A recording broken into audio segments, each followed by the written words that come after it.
여러분 안녕하십니까. 혼란한 정치 시사 이슈를 술술 풀어보는 송국권의 혼술 3월 16일 월요일에 인사드립니다. 지난주에 이재명의 사법거래 파동이 있었죠. 물론 아직은 이혹 단계지만은 상당한 파장이 앞으로도 계속될 것으로 예상이 되고 있습니다. 간단하죠. 이재명이 목을 메고 있는 공소 취소를 검찰에서 해주고 검찰에서 목을 메고 있는 보안 수사권을 이재명 쪽에서 주는 방안, 이것이 딜이 됐다는 의혹이 있습니다. 이게 진위 여부는 이제부터 가려져야 되겠지만 당장 이 파편이 튄 곳이 김어준 방송이죠. 김어준에 대해서 그런 판을 깔아줬다고 해서 친명에서 김어준에 대한 대대적인 공격에 나섰습니다. 구독자가 뭐 한 4만 명 정도 떨어졌다. 유튜브 구독자가 친명 지지자들이, 이재명 지지자들이 김어준 방송에서 빠져나가는 거죠. 그것뿐이 아니고 김어준에 대해서 이재명이 직접 압박도 가했습니다. 그 전에 이재명의 그 조폭 연루설 거기와 관련된 변호사가 유죄 취집 그 확정 판결을 받은 것을 두고 언론을 공격을 했습니다. 그때 당시 언론이 제대로 검증하지 않고 그 보도를 했다고 하면서 그 거짓을 전하는 그 언론은 흉기다 이렇게까지 이야기했습니다. 그래서 그 시점상 이재명이 김어준을 겨냥한 것 아니냐는 말이 나왔고, 또 청와대 정무수석 그 홍익표가 김어준 방송에서 그 방영된 내용들을 그 재판 거래설 그 사법 거래설에 대해서 홍익표 정무수석이 가짜 뉴스라고 규정을 했죠. 그것은 곧 이재명의 뭐 지침에 따라서 방송에서 그런 이야기를 했겠죠. 그런데 이재명이든 홍익표든 그전에는 어려울 때마다 김어준 방송에서 출연을 해서 그렇게 김어준의 비위를 맞추는 그런 상황까지도 있었는데, 이제 집권을 하고 이제 그 김어준이 정청래 쪽을 미는, 그러니까 친문재인 쪽과 어떻게 보면 손을 잡는, 그래서 본인을 견제하는 모습을 보이니까 또 거기다가 결정적으로 사법 거래설이 김어준 방송에서 나오니 김어준 손절에 나섰습니다. 자, 그런데 과연 거기에 성공을 할까? 제가 계속 말씀을 드렸죠. 김어준의 반격이 있을 것이다. 오늘 진짜 반격이 나왔습니다. 자, 김어준의 주특기는 가짜 뉴스 아니면은 있는 현상이라도 묘하게 비틀어 가지고 그것을 왜곡해서 선동을 하는 거죠. 자, 그래서 지지층을 막 이렇게 끌어모으는, 그래서 상대방을 지지층들이, 네티즌들이 막 공격을 하게 하는, 자, 그게 주특기인데 그게 서서히 발휘가 되고 있다고 볼 수 있는 방송 내용이 오늘 나왔습니다.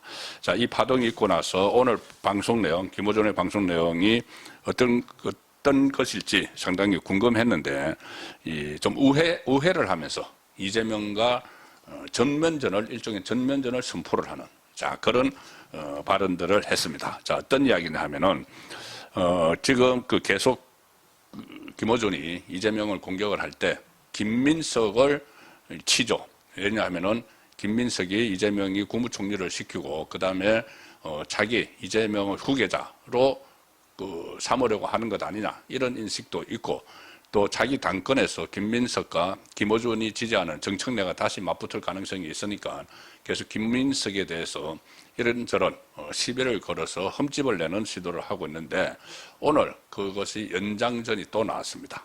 뭐라고 했냐면은 지금 김민석이 미국을 방문을 하고 있죠. 거기서 뭐 미국에서 갑자기 예정이 없이 뭐 트럼프를 만났다는 그것을 본인이 이렇게 대대적으로 지금 선전을 하고 있고, 벤스 부통령도 이제 만났다, 이것을 두고 오늘 그 출연자가 미국 주재 한국 특파원들 사이에서는 왜 김민석이 미국을 방문한 지 50일밖에 되지 않았는데, 지난번에도 갔다 왔죠. 갔다 왔을 때도 그때 김어준이 그것들 시비를 거는 발언을 했습니다. 50일밖에 안 됐는데 왜 미국에 또 왔느냐, 이런 말이 나오니까 김어준이 한 말은 김민석이 미국을 아는 편이니 적극적으로 외교 경험을 쌓아라, 국정에 활용하라는 게 이재명의 주문이었다, 이렇게 설명을 합니다. 그리고 이게 이재명 방식의 자기 주자군 육성 프로그램의 일환이구나, 저는 이렇게 해석했다고 말합니다. 김민석이 지금 미국을 계속 왔다 갔다 하는 것을 이재명이 일부러 김민석에게 힘을 실어주기 위해서 자기 주자, 자기 대권 주자, 그러니까는 포스터 이재명을 으로 만들기 위해서 키우는 것 아니냐 그런 이야기죠. 그리고 이런 이야기도 합니다. 대통령이 이제 이재명의 주문이었다. 이재명 대통령이 주문이었다. 적극적으로 외교 경험을 쌓아 국정에 하라. 이렇게 하는 것은 이재명이 시켜서 미국에 계속 보내는 건데, 김어준은 본인은 그거를 이재명 방식의 자기 주자 육성 프로그램의 일환으로 해석을 한다. 이렇게 했죠. 지금 좌파 진영에서 자기 주자라고 하면은 한 세 사람밖에 없습니다. 김민석, 정청래, 조국이죠. 그런데 정청래와 조국은 그때 통합을 하려고 했고 합당을 하려고 했고 그 배후에 김어준이 있고 또 뒤에 문재인이 있죠. 그래서 결국은 이재명 입장에서도 정청래나 조국은 본인의 반대쪽에 있기 때문에 김민석을 자기 주자로 적극적으로 지금 키우고 있다. 그래서 그 일환이라고 이렇게 지금 김어준이 이야기를 하는 겁니다. 그거는 결과적으로 편 가르기를 하는 거죠. 지금부터 완전히 이재명 편, 이재명은 김민석을 밀고 있다. 그것을 확실하게 인식을 시키는 겁니다. 그러면은 정청래 지지자나 자기 지지자들이 그러면 가장 중요한 게 자기 대권인데 다음에 또 누가 정권을 잡을 것인가. 좌파 안에서 그런 지금 싸움을 벌이고 있는 거죠. 그런데 지금 이재명이 벌써부터 집권 초반에 김민석을 후계자로 점찍어서 밀기 시작을 했다. 그러면 이쪽 자기 진영에 대해서 적개심을 좀 불러일으키는 그런 상황을 만들어가는 거죠. 그리고 앞으로 이 부분에 대해서 계속 집중을 하겠다는 이야기도 김어준 씨가 했습니다. 뭐라고 했냐면은 이재명이 잠재적 주자들에게도 저런 식으로 성장하라고 한다는 것을 느꼈다. 그리고 앞으로 이 부분을 묶어서 다뤄보도록 하겠다. 그래서 앞으로도 계속 이 좌파 진영의 자기 대권 주자 경쟁 구도 이거를 다뤄보도록 하겠다. 이것은 그냥 단순히 전달하는 것이 아니고 이런 상황이 전개가 되고 있다고 하는 것이 아니고 거기에 대해서 또 선동 왜곡도 할 수 있다는 그런 메시지를 읽히는 것이죠. 지금 김어준 씨가 지금까지 해왔던 방송 방식이 그런 것이기 때문에 그래서 결국은 이렇게 앞으로 지금 이재명 집권한 지 이제 9개월 정도 됐는데 벌써부터 자기 대권 주자 이야기를 시작을 하겠다는 이야기입니다. 이 이야기는 뭐냐 하면은 이재명 힘 빼기죠. 현직 대통령 집권 초반에 벌써 다음 권력, 미래 권력, 특히 좌파 안에서 미래 권력이 화두로 등장을 하게 되면은 김어준이 이 방송에서 계속 이야기하면은 미래 권력 이야기가 화두가 되겠죠. 포스터 이재명. 그러면은 어떤 현상이 나타나냐? 이재명의 힘이 떨어집니다. 이재명 장악력이 떨어지는 거죠. 자기 권력에 벌써 아직 1년도 안 됐는데 이재명 정권 들어선 지 벌써 자기 권력에 이제 줄을 서르는 사람들이 나타나고 하면은 그러니까는 이 자기 이야기가 딱 떠오르는 순간에 현직은 힘을 잃기 시작을 하는 거죠. 그거를 노린 그러니까 그 김어준 특유의 이거 선동 방식이 지금 동원이 됐다는 생각이 듭니다.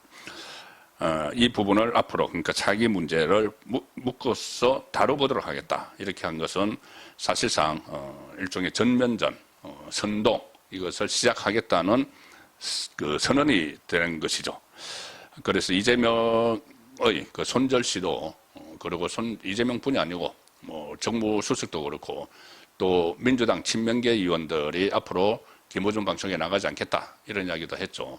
또 송영길을 비롯해서 박찬대 이런 사람들이 나가지 않겠다고 이야기할 분들은 지금 김어준 방송을 맹비난을 하고 있습니다. 그래서 그 전에 김민석에 대해서 여러 차례 이제 김어준이 계속 긁고 넘어졌죠. 그 전에 뭐 1월에 미국 출장을 갔다 왔을 때도 그때도 김민석 갔다 왔을 때도 면박성 이렇게 질문을 막 던지기도 했고 미국 이란 전쟁이 발발할 동안 정부 대응을 두고 그때 이재명이 필리핀하고 싱가포르 국빈 방문을 갔었는데 그 사이에 국무회의 한 번도 열지 않았다. 그래서 도대체 뭐 했느냐 빈집털이 당할 뻔했다. 뭐 이런 식으로 또 김민석에 대해서 시비를 걸었고 그 다음에 여론조사 이 김어준이 하는 여론조사 꽃에서 김민석을 계속 서울시장감으로 집어넣으면서 김을 빼는 김민석은 당권을 노리고 있는데 자, 그런 시도도 있었고 양쪽에서 뭐 고소 고발도 하기도 했었죠.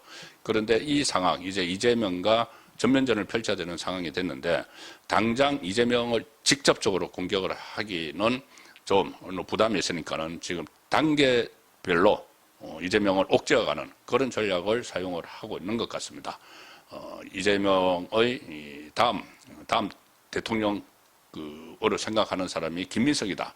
이렇게 해서 이것을 기정사실화를 시키면은 이 반대쪽에서 자기 대권을 노리는 쪽에서는 이제 또 적대감을 갖게 되겠죠. 그래서 양쪽이 지금부터 차기를 이야기하기 시작하는 것 자체가 이재명에게는 이 큰 타격이 될 수 있다. 이걸 김어준이 모르고 하려고 없죠. 다 알고 하는 겁니다. 그리고 앞으로도 이 내용들을 묶어서 다뤄보도록 하겠다. 이것은 이재명을 옥죄는 방식으로 자기를 논쟁화하는, 자기를 이슈로 띄우는 그런 방식으로 일단 이재명에 대한 공격을 시작을 한다는 선전포고나 저는 다름없다고 봅니다. 자, 이런 내용이 나오니까 지금 아직 친명계에서는 뚜렷한 반응은 나오지 않고 당장 뭐 반응을 내기는 그렇겠죠. 그런데 친명계 유튜버들이 있습니다. 지금 김어준과 대척점에 있는 좌파 안에서 대척점에 있는 친명계 유튜버가 있죠. 조금 전에 한 방송이 나온 걸 보니까 친명 유튜버 김두일 씨가 페이스북에 글을 썼는데 이렇게 썼습니다. 김어준은 오늘도 김민석을 긁고 넘어진다. 중요한 외교적 이슈 때문에 미국에 가서 트럼프를 만나 환대를 받고 심지어 백악관 공식 트위터에도 등장한 김민석 총리 관련해서 김어준은 오늘도 정말 희한한 논평을 한다고 하면서 그 다음 말은 김어준의 망발은 그러니까 좌파 안에서 나오는 이야기입니다. 김어준의 망발은 김민석 총리에 대한 공격뿐만 아니라 이제부터 노골적으로 대통령도 공격하자는 것이다. 이렇게 해석을 했습니다. 이 부분은 제 해석하고 똑같죠. 김민석이 목표가 아니고 최종 목표가 아니고 김민석을 걸고 넘어짐으로 해서 이재명에게 타격을 주기 위한 그런 김어준식 반격이 시작됐다는 의미가 있습니다. 예, 오늘 저녁 8시 라이브 선거권의 정치 쇼 시간에 진전된 내용 포함해서 설명드리도록 하겠습니다. 감사합니다.